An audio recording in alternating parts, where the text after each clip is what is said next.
Vote দিতে পেরে আপনার কীরকম প্রতিক্রিয়া লাগতেছে? আজকে ভোট দিতে পেরে আমার মনে হচ্ছে যে আজকে আমাদের এত মজা লাগতেছে, এত ভালো লাগতেছে। আর সবচেয়ে ভালো হচ্ছে পরিবেশটা এত নিট অ্যান্ড ক্লিন, ভালো, কোনো প্রেশার নাই, কোনো ধামকি নাই। হ্যাঁ, মানে খুবই ভালো একটা পরিবেশ। আর সবাই এখানে যারা কর্মী আছে সবাই প্রচণ্ড হেল্প করে দেবে। অনেকে বলতেছে যে এরকম ভোট আগে কখনো দেখিনি।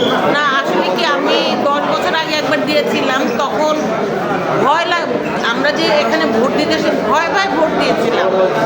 কিন্তু এই যে এখন যে ভোটটা হলো, আমরা কোনো কেউ ভয় পাই না। মানে একটা শান্তি মনে হচ্ছে যে মানে ঈদের চাঁদ উঠেছে, এরকম একটা মানে মজা পাচ্ছি, খুব ভালো লাগছে। আপনাদের যেহেতু নারী ভোটার সংখ্যা বেশি, নারী ভোটারদের উপরে আপনি কী মেসেজ দিতে যাচ্ছেন?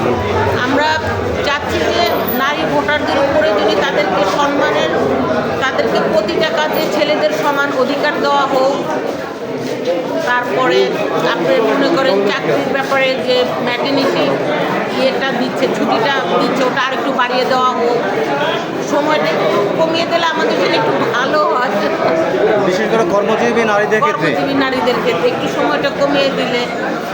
এবং নারীদের চাকরির ক্ষেত্রে অনেক সময় দেখা যায় কিছুটা বৈষম্য দেখা যায়, সেই ক্ষেত্রে আপনি আসলে কি মেসেজ দিতে যাচ্ছেন নারীদের চাকরির ক্ষেত্রে?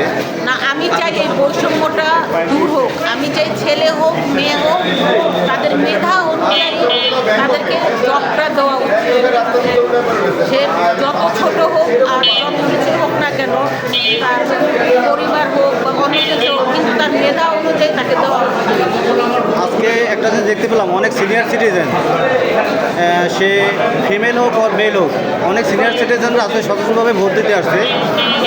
আসলে এই ব্যাপারটা আপনি কীভাবে দেখছেন?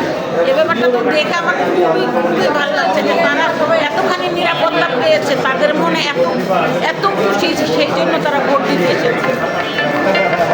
এই গণমানুষের আওয়াজের সাথে থাকার জন্য আপনাকে ধন্যবাদ। ভালো থাকবেন। Thank you. আসসালামু আলাইকুম।